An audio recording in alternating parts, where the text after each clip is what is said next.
Welcome to Season 4 of the Stronger Than Autoimmune podcast. If you're living with an autoimmune condition, this is your space. I am not just your host. I am an autoimmune warrior like you. Together, we'll explore inspiring stories, expert advice, and simple lifestyle tips that can make a big difference in how we feel. Now, a big shout out to my listeners. This podcast would not be possible without you. If you're enjoying the show, here is how you can support. Rate the podcast on Spotify, leave a review on Apple, or share this episode with a fellow warrior who needs a little hope.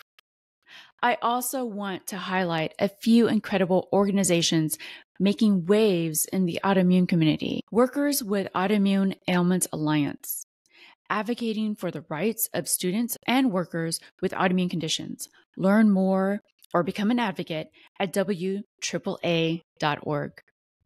Brightly Thrive, building a strong community for those with autoimmunity. Check them out at brightlythrive.com. And Leap Cure, connecting patients with clinical trials and championing patient advocacy. Learn more at leapcure.com. Now I'm sending you all my love and healing vibes from my heart to yours. Now let's dive in. All right. Thank you so much for joining me on the Stronger Than Autoimmune podcast, Dr. Matthews. Okay, you're welcome. Thank you for having me. Yes. I would like to just start on your journey into medicine and how you became interested in vitamin D research. Okay, I knew from the age of 4 years old I was going to be a doctor. Actually, I had a abscess on my knee, and I went to my private family medicine doctor. His name was, of all names, Dr. Hurt, H-U-R-T. Oh, no. He's a great doctor, though. And so he told me, he said, Ray, this going to hurt, and I'm going to have to lance this ball on your knee. And so I told him, I said, well, that's okay. I said, I'm going to be a doctor or surgeon when I grow up, too. And so when I graduated from medical school, they had a program for me at my church. And Dr. Hurt reminded me that I told him at 4 years old. He said he thought I was just talking. He said, man, you actually went out and did what you said you was going to do from the age of 4. Yeah, that's amazing. Not everybody can do that. It was preordained. So I knew what I was going to do, all my life, basically. Yeah, that is a gift, because some people, they get out of high school and sometimes they go through all of college and they're still kind of lost. Yes, yeah. And so for my listeners that aren't too familiar with vitamin D, they just know they have to take it. Sure. Would you explain its overall use and what it does for our health? Okay, first, vitamin D actually is a hormone. It's not a true vitamin, it's a hormone. So vitamin A, B, and C are vitamins, whereas D is a hormone. So it was discovered about 100 years ago, and so the next substance that they found, they just called it vitamin D. They didn't know, they didn't have the technology that we have now. And so they just called it vitamin D, but it's actually a hormone. And so hormones are different than vitamins. Vitamins are just like spark plugs. They just make a reaction go faster, just like gasoline in your car and stuff. So hormones work throughout your blood system. They work in multiple different places, like the male hormone testosterone. When a male gets 13, his voice, gets hoarse or thicker. He starts growing muscles. He becomes fertile, and same thing with the female hormones. So hormones work in your blood system throughout your body in multiple different places.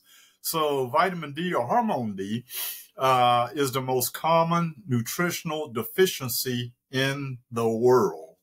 Wow. There are 8 billion people in the world, and half of those people are vitamin D or hormone D deficient. And so I spoke at the United Nations in 2018, and I said, if we don't get this vitamin D deficiency under control, you're going to have just all kind of rampant diseases and viruses and bacteria that basically just spread around the world like wildfire. You're not going to be able to stop them with vaccines or anything else. what hormone D does, first thing that it does, it stimulates your immune system. So what it does is it increases your white blood cell count. So white blood cell counts like the little Pac-Mans that basically gobble up bacteria, viruses, and defend your body. So if you have a low white blood cell count, your body can't fight off any infections, regardless of how many antibiotics or vaccines that you take. So it's a natural part of that. Then it also decreases inflammation. So your body produces inflammation just like the coronavirus did. It produces inflammation. So it was the inflammation that killed most of the people. So what it does is it decreases that. So you need a normal or high vitamin D level to fight off any infection. So what it does, hormone D or vitamin D, it fights against viruses, it fights against bacteria, fights against parasites. It even is involved in cancer surveillance. So you need high doses or normal doses of vitamin D to help your body fight off cancer also. So basically think of it as like helping your body's immune system. So it's kind of like in the old cars, you had a key to put in the ignition. And so it's kind of like the key to the ignition to stimulate your immune system. So your body cannot properly function if you're vitamin D deficient. So it's an anti-stress hormone also. So anytime your body's under stress, vitamin D or hormone D helps your body fight off stress. So you can't fight off stress if you're in the hospital, regardless if you have a heart attack or coronavirus or traumatic brain injury. So vitamin D levels, you can measure it in your blood system. It's a simple blood test. So vitamin D levels less than 18 nanograms per milliliter increases your risk of death by 30% from all causes.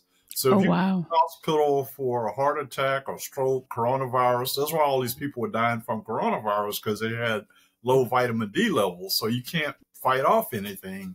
And so if I can just go, to a simple, store and over the counter and buy some vitamin D and lower my patient's mortality rate by 30% just by supplementing them with vitamin D, why would I not do that as a physician?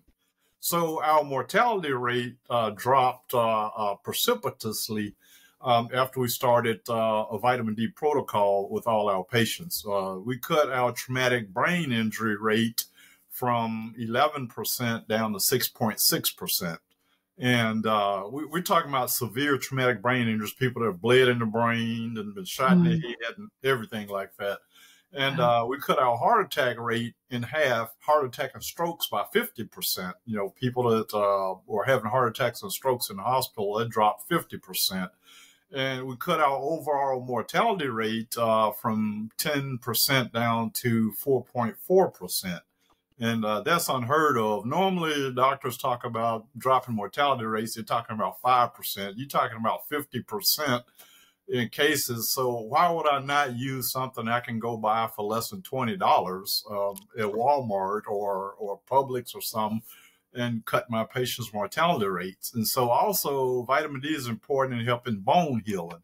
So all my patients were healing a lot faster. And a colleague of mine at Mayo Clinic in Rochester, Minnesota, where I trained, Dr. Turner, he discovered that vitamin D decreases your pain by 50%. So we spend over $400 billion a year in the United States just on pain medication. So we have an opioid crisis. So all my patients, after we put them on vitamin D, we kept them on vitamin D. And when they came back to clinic, most of them didn't even want any more narcotics. And we were talking about people that were narcotic addicts.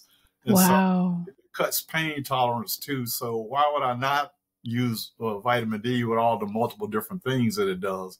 Another thing that it does is that patients that were on the ventilator that had real bad pneumonias that used to die, we cut our incidence of ventilated, being on the breathing machine, ventilator-associated pneumonia by from 80% down to 20%.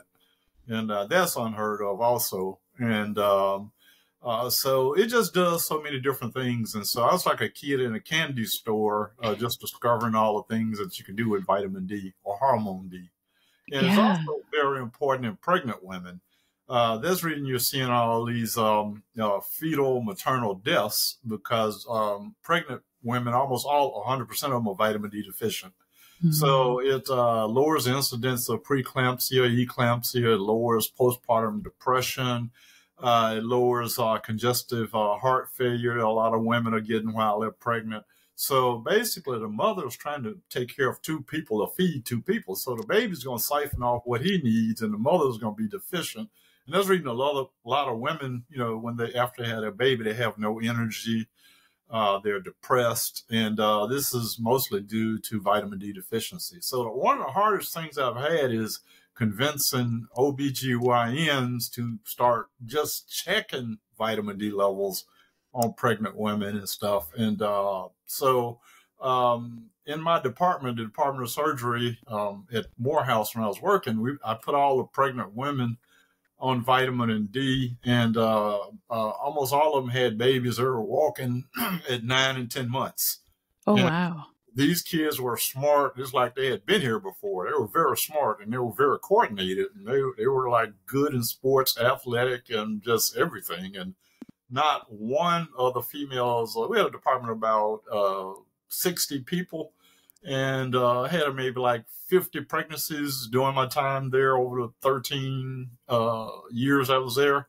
And not one of these women came back to work before, all of them came back to work before their 6 weeks was up. They were healthy. They didn't have any complications during their pregnancies. So those are just a few of the things that vitamin D or hormone D can do. And you need it in order, actually, it decreases traumatic brain injuries also. So I started supplementing a football team, and there were 85 football players, and out of those 85 football players, they played 13 games in the highest division in Georgia. So Nick Saban, Kirby Smart were coming over there recruiting our top players. These guys were faster than the other high school teams. They were stronger. On the defense, we had 11 guys, and the average a 40-yard dash speed was 4.6, even for the offensive lineman. And, so my defensive ends could run a quarterback down sideline to sideline before he crossed the line of scrimmage. And so if you Google Arden Key, Arden Key, Key, he plays, I think, with the Titans.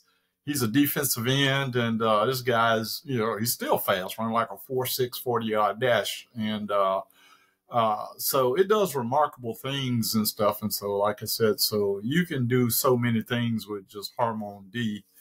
So I'm kind of like George Washington Carver, like a kid in a candy store with the things that I can do with hormone D. Yeah. And and if you start thinking about vitamin D or hormone D, it sounds like you want to get everybody to just say hormone D now. Because it really is a hormone. Is there an upper limit to what people can take, or what do you recommend, or can you recommend? Yeah, you can get vitamin D toxicity, but you have to take almost like 1 million international units. And so it's very hard to get vitamin D toxic. Vitamin D deficiency is a lot bigger problem than vitamin D toxicity. I've seen 0 toxicities, and I've, almost 98.8% of my patients when I was at Grady in the ICU were vitamin D deficient. So remember I said when you have a vitamin D level less than 18 nanograms per milliliter, your risk of death or mortality goes up 30% from all causes, whether you're pregnant, whether you're traumatic brain injury, whether you have a heart attack or stroke. And we also presented a paper at the American College of Surgeons back in 2018, where we showed we had decreased the incidence of myocardial infarctions or heart attacks by 50%. So there was like, at the American College of Surgeons, that's like a national meeting. So it's about 30,000 people at that meeting. So that was like the big, and every day they publish a newspaper. So that was like the biggest story in the newspaper on that Monday afternoon when the newspaper came out, our research. So it's very important to health. So you cannot be healthy being vitamin D deficient. Your body needs about 100 different nutrients to be healthy. And so the reason you see so many chronic diseases in the United States, most people don't have those 100 nutrients that you need daily.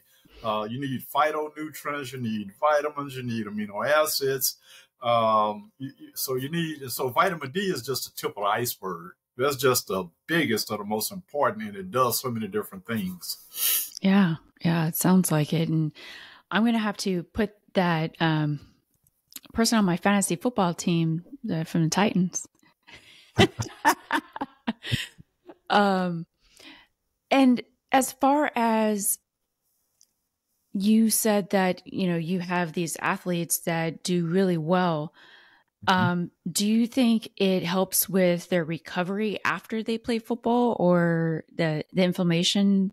Yes, my nephew played in NFL briefly, and he was a defensive back linebacker.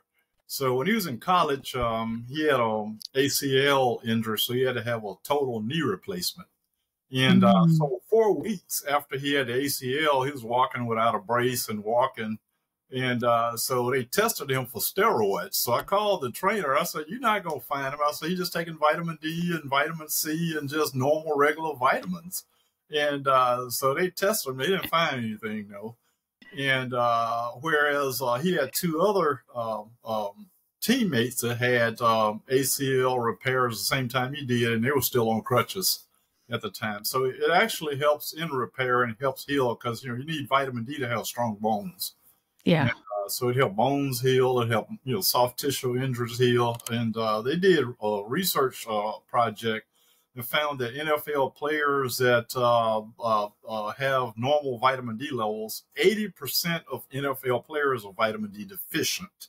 They don't have enough. And that's been the hardest thing. I've had a hard time trying to convince the NFL how important vitamin D and it'll help and with these things that they're trying to do with concussions. They're doing all kind of crazy things with concussions. They have a collar that you wear. It's like a horse collar, and it's supposed to increase the blood pressure up to your head to try to stop concussions, but that's not going to stop concussions. They don't understand, as being a trauma critical care surgeon, it was amazing. They try to tell a trauma critical care surgeon what I do don't work. I've been doing this stuff for 32 years and I take care of live patients, and I got research and proof to show that it does. And so they've tried all kind of crazy things. So nothing that they do. So you got to understand that your skull is a bone. And what the rams do, they butt heads, to determine who's the strongest ram. But their skulls are a lot thicker than ours. Their skull's about this thick, where ours is about that thick. Yeah. So the thicker your skull is, that energy gets transmitted to the bone, but it doesn't get to the brain. So the thinner your skull is, that energy goes straight through the bone to the brain. And then a woodpecker, what does a woodpecker do? He slams his head into a tree 17,000 times a day. But they don't get concussions and fall off the tree. And then you never seen a ram fall out from button heads and stuff. So it's the vitamin D. And then there's also it kills inflammation in your brain too. So it's the inflammation. So when kids are they've done research now. Boston University has done about 1,000 autopsies on brains. And they found out, kids as early as middle school have stage 1 CTE. And so you don't have to get a total concussion in order to, get damage to your brain. You can get a subconcussive hit. And so kids is like as early, like I said, as middle age school, 40% of them had stage 1, stage 2 CTE. And so it's a real problem. And they're in denial about the things that you can do.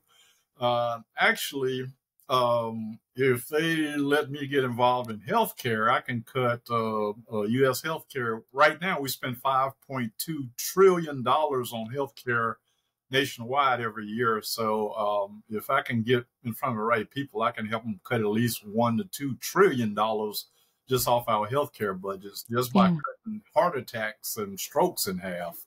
Well, like you said, it takes like $20 for vitamin D. So yes, yeah. And then that'll, so if I was an insurance executive, I would get in touch with me and stuff, and I could help them out. They wouldn't have to worry about hiring extra security and all that, because basically you put all your patients or all your United Healthcare has 50 million people in their insurance, and then they wouldn't have to deny any claims because they wouldn't have half of the claims. Half of the people wouldn't even be sick and stuff, and so they wouldn't have the issues or the problem that they have now. You're talking about cutting heart attacks. A heart attack adds, this is what we presented at the American College of Surgeons. Every heart attack adds, in hospital, adds $70,000 to your hospital bill. Wow. Pneumonia adds about $50,000 to your hospital bill. So imagine you got millions of people that wouldn't have these heart attacks, and so you would save money. So you basically be collecting money and wouldn't have to deny claims because you wouldn't have a lot of claims. Stuff. Yeah, they need to definitely contact you, yes, Dr. Matthews. Yes, they do. You mentioned about the body needs 100 nutrients, and along with hormone D or vitamin D. And I've been hearing that in tangent, you need, with vitamin D, you need K1 and K2 in your, as far as the vitamins. Is that true, or how do you? I'm not a advocate of K1, K2, because most people, I've never seen a K deficiency hardly. Unless you a hemophiliac or stuff like that, got some type of hematologic stuff that you're born with. But most people, you don't need K1, K2, and then you have a lot of people that have had heart attacks and strokes and stuff. So what those things do is, like, I used to use vitamin K when I had a patient that was like bleeding to death. Okay. And I would inject them with vitamin K to stop the bleeding. So you don't need, and then, personal experience, I started years ago, started taking some K1 and K2, and I ended up with a blood clot in my leg, and it traveled to both of my lungs, and I ended up in ICU. So you don't need K1 and K2, you just need to take the vitamin D.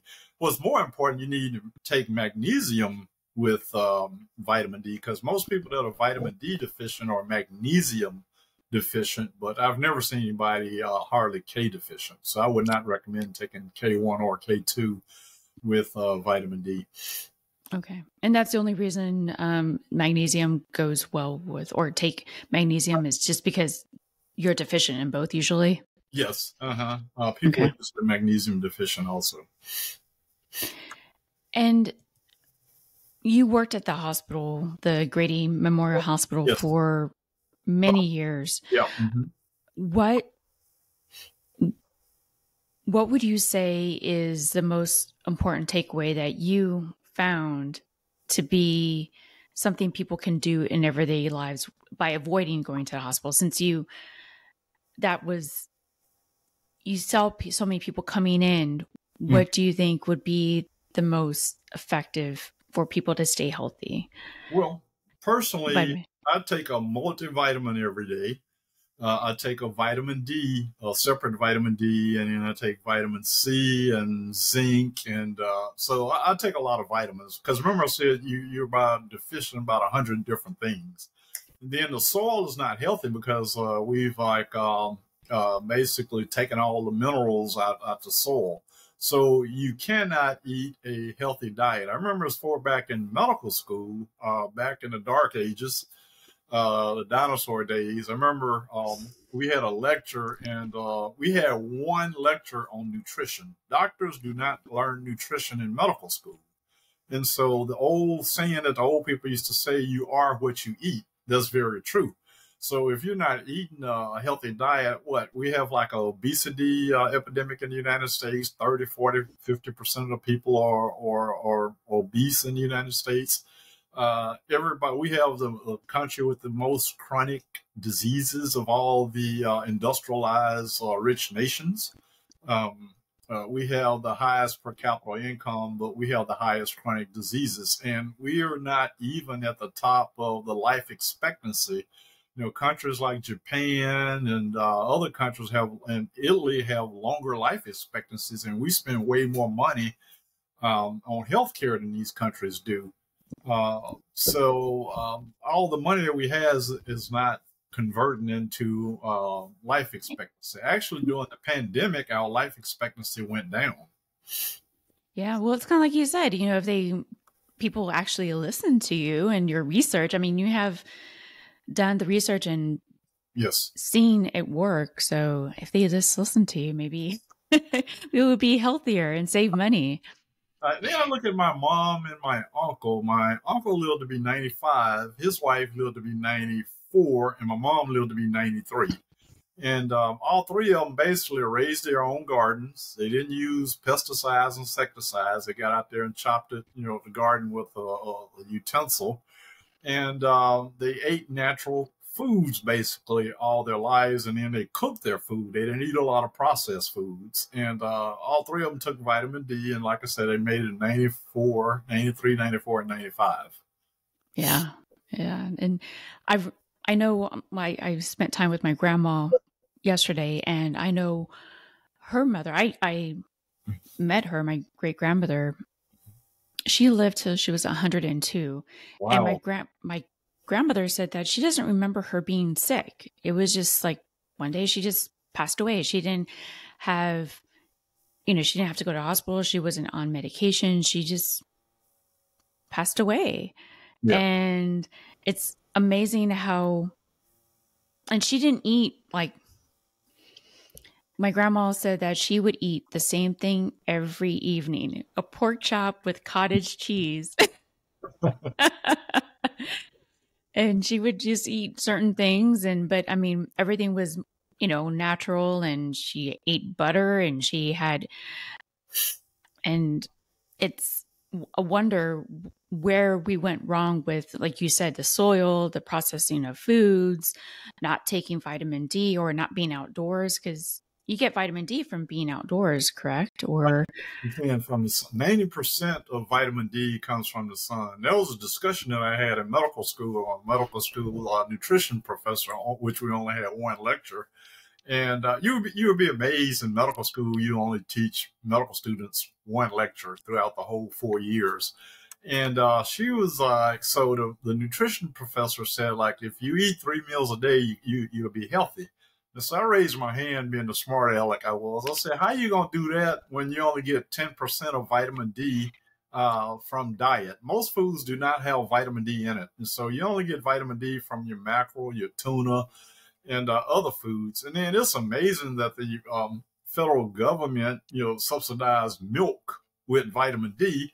And up to 50, 60% of folks in the United States are lactose intolerant. They can't drink milk, and, they get diarrhea, abdominal pain. So why would you put it in something that a lot of people can't drink? yeah, the water, no. It'd be better than milk. Yeah, that's true. We always drink water, Yeah. or at least I do. And I know you said vitamin D saves lives. Yes. And really, there's no problem with toxicity that you've seen. No. And with me, and this is a autoimmune podcast, what would you say? I mean, what the average vitamin D that people have with autoimmunity, or maybe how much they actually need to take, and how does it, like, what is going wrong in the body for it to have this going on with their bodies? Autoimmune disease is when your body starts attacking itself. So you have like antibodies in our body that go around doing immune surveillance. And they'll see, your heart, your liver, your lung. They'll say, okay, this is us. We're not going to attack it. But in autoimmune disease, they say, okay, we're going to attack us. So your body starts attacking itself.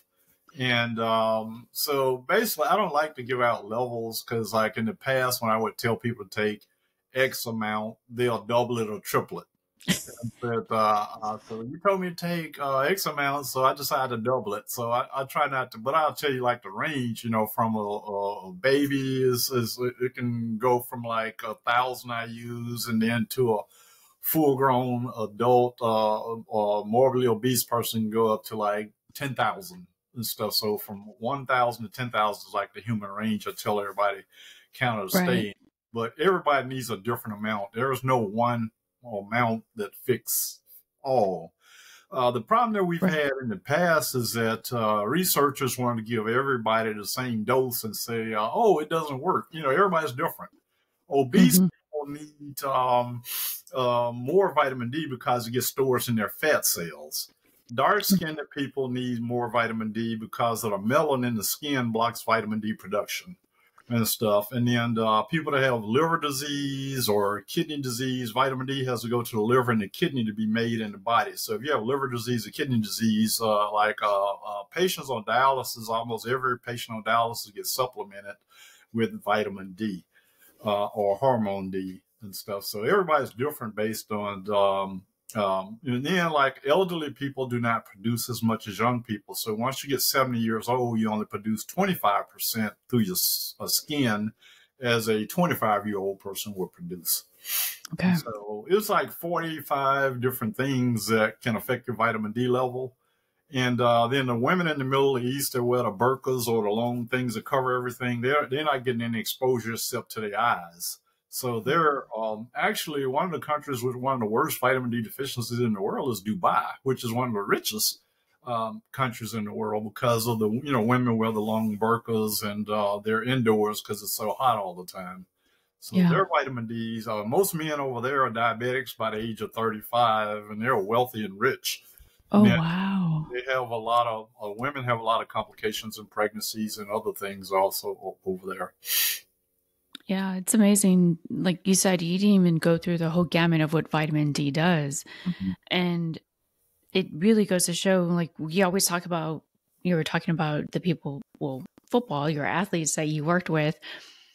And I'm just wondering if there's a correlation between how they ate and the being outside and how big they got and how strong they were. Well, because, go ahead.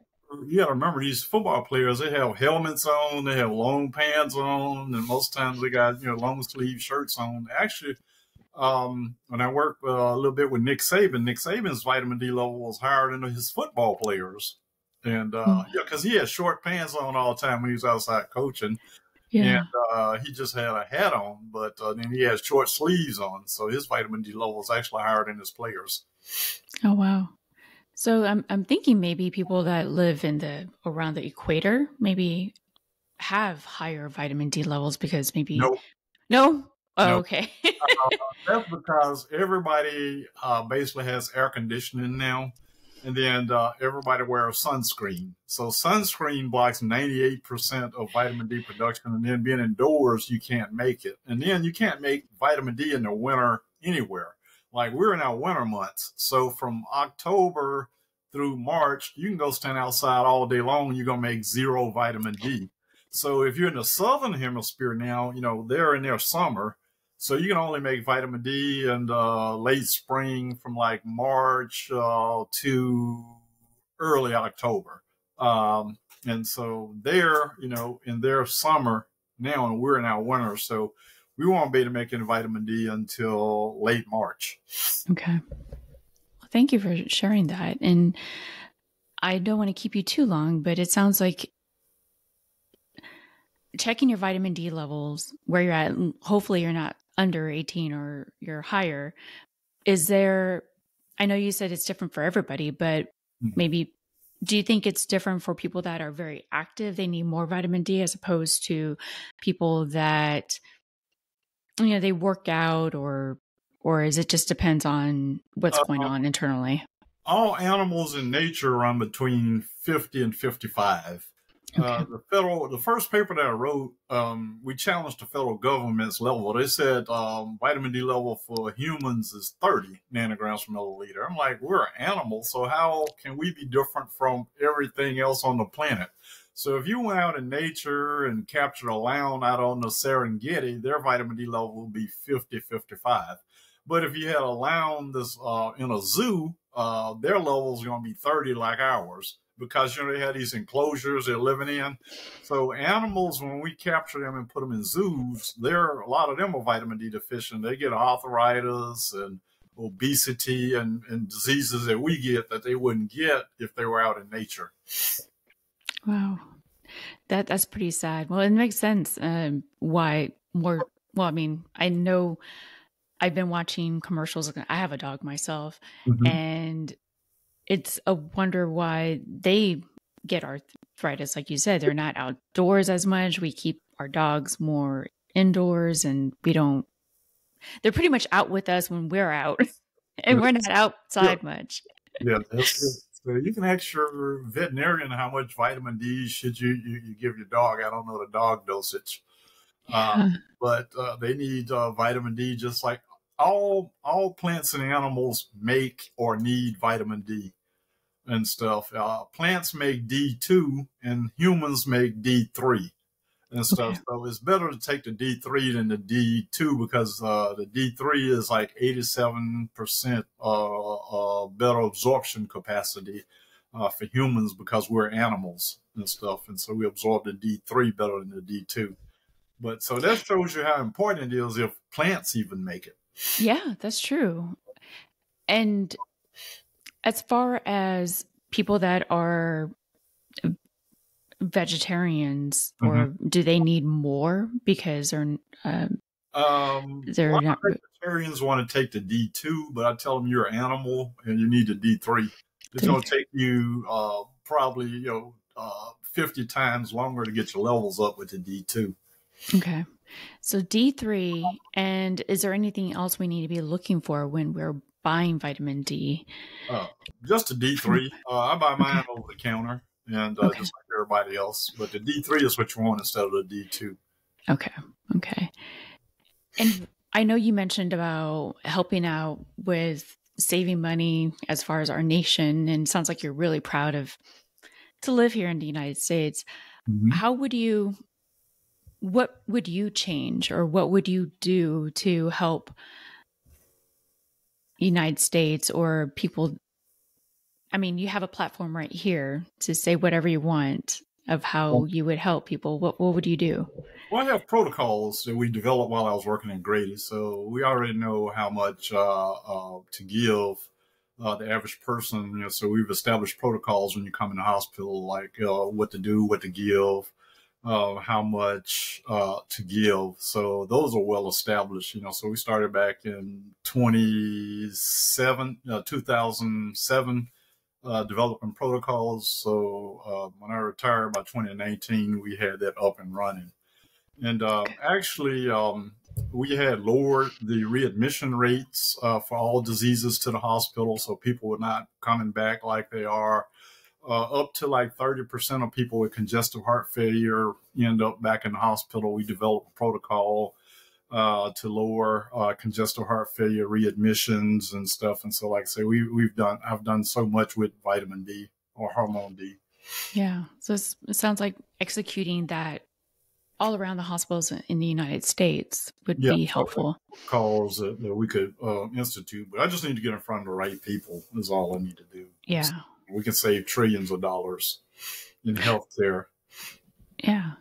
And what advice would you give people that have autoimmune disease like me, or any other listeners out there? Well, with autoimmune diseases, I would recommend you go to your doctor, get your level checked first, and then let your doctor start you on vitamin D. Because autoimmune people sometimes can have a high calcium, and so you need to get your calcium and your vitamin D levels checked. What's the relationship between calcium and vitamin D or hormone D? Yeah, hormone D, it can raise your calcium level sometimes and stuff. And so that's why I would recommend, and you can end up getting hypercalcemia with the autoimmune population. Okay, perfect. Anything else you want to address before I let you go for the weekend? I think actually people should get their vitamin D or hormone D level checked once a year, just like you do your glucose. Okay. Yeah. And you said that you have a certain protocol over at the hospital, or you had one. What would you like to see it at? I know you said with animals, it's about 50. And so would it be high? Our levels should be about 50, 55 also, because we're animal. We're animals also. Okay. So we don't like to think of ourselves as animals, but we're animals also. Yeah, we just walk on 2 feet instead of 4. Yeah, 4. Yeah. And so ours should be about the same as animals and stuff. Okay. Perfect. Well, thank you so much, Dr. Matthews. I appreciate your time, and thank you so much for pursuing what you really wanted to pursue at 4 years old, and really finding out what hormone D does and how it can help people live better lives. Yes, it can. All Thanks right. for having me. Thank you. Guess who I just connected with, warriors? Leap Cure. Leap what? Leap Cure. Leap Cure connects patients with clinical trials to make research more equitable and efficient. Listen to their latest clinical trial. If you've been diagnosed with thyroid eye disease and are seeking potential new treatment options, you might be interested in the LIDS clinical trial. If you're 18 and over, have a diagnosis of Graves' disease or Hashimoto's, and are interested in potentially participating in research, you can fill out a short questionnaire at lpcur.com/TED. You'll be connected with someone on the team to determine whether it might be a good fit for you. Check your eligibility and learn more at lpcur.com/TED.